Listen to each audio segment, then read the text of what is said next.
Hello friends, welcome to Kishanth kitchen. இன்றைக்கி நம்ம கிச்சனில் வெண்டைக்காய் பொரியல் எப்படி செய்கிறதுன்னு பார்க்கலாம்.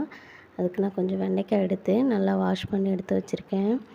வாஷ் பண்ணோன்னே தண்ணி நல்லா வடியணும். தண்ணியோடு கட் பண்ணால் வளவளப்பாகிடும்.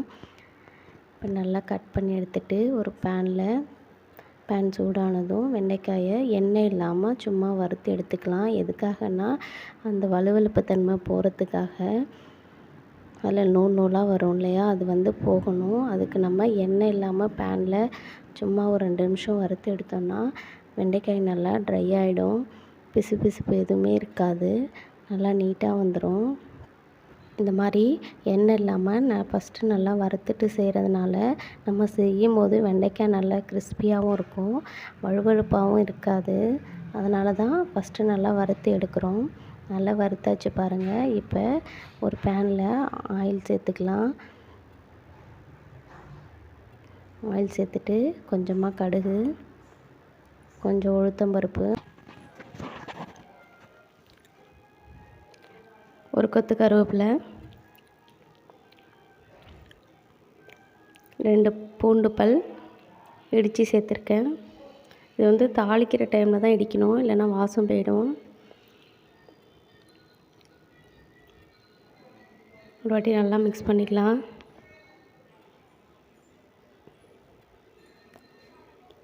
ஒரு வெங்காயம் கட் பண்ணி எடுத்துருக்கேன், அதையும் சேர்த்துடலாம்.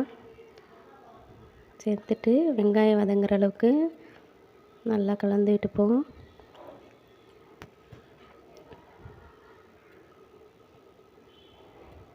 வெங்காயம் நல்லா கண்ணாடி பதம் வரணும்.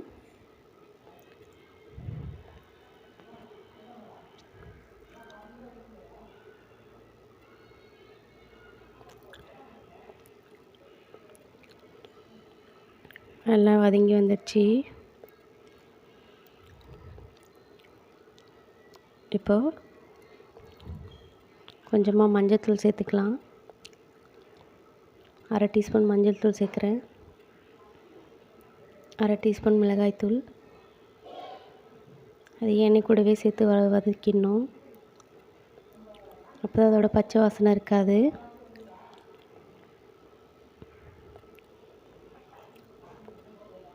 நல்லா வதக்கிட்டு இப்போ நம்ம வெண்டைக்காய் வதக்கி வச்சுருக்கோம்ல எண்ணெய் இல்லாமல், அதை இப்போ சேர்த்துடலாம்.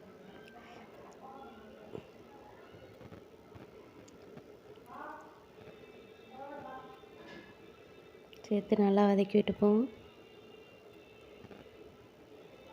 கொஞ்சம் கூட வளவளப்பாக இல்லை பாருங்கள், தனித்தனியாக இருக்குது.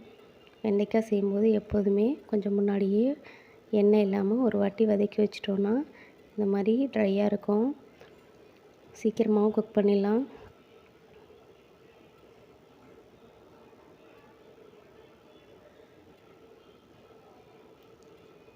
காரத்துக்கு ஏற்ற மாதிரி கொஞ்சமாக குழம்புத்தூள் சேர்த்துக்கிறேன்.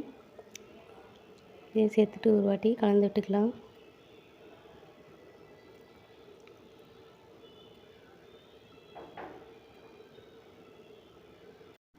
நான் கொஞ்சம் மீடியம் சைஸாக கட் பண்ணியிருக்கேன். நீங்கள் வேணும்னா இன்னும் நைஸாகவும் கட் பண்ணிக்கலாம். அப்படி இல்லைன்னா கொஞ்சம் நீட்டாகவும் கட் பண்ணிக்கலாம். அதுவுமே டேஸ்ட்டு நல்லாயிருக்கும்.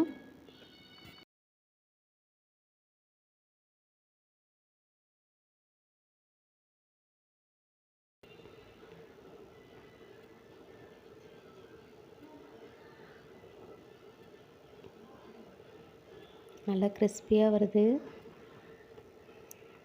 தேவையான அளவு இதில் உப்பு சேர்த்துக்கலாம். வெண்டைக்காய் நல்லா வதங்கின பிறகு தான் உப்பு சேர்க்கணும். முன்னாடியே சேர்த்துட்டா கலர் மாறிடும்.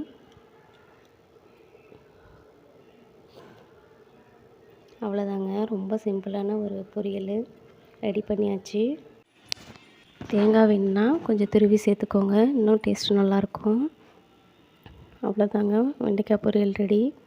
நீங்களே வீட்டில் ட்ரை பண்ணி பாருங்கள். ட்ரை பண்ணி பார்த்துட்டு டேஸ்ட்டு எப்படி இருக்குன்னு கமெண்டில் சொல்லுங்கள். நான் பண்ணுற வீடியோஸ் உங்களுக்கு பிடிச்சிருந்தா கண்டிப்பாக லைக் பண்ணுங்கள், ஷேர் பண்ணுங்கள், மறந்துடாமல் சப்ஸ்கிரைப் பண்ணுங்கள். தேங்க்ஸ் ஃபார் வாட்சிங்.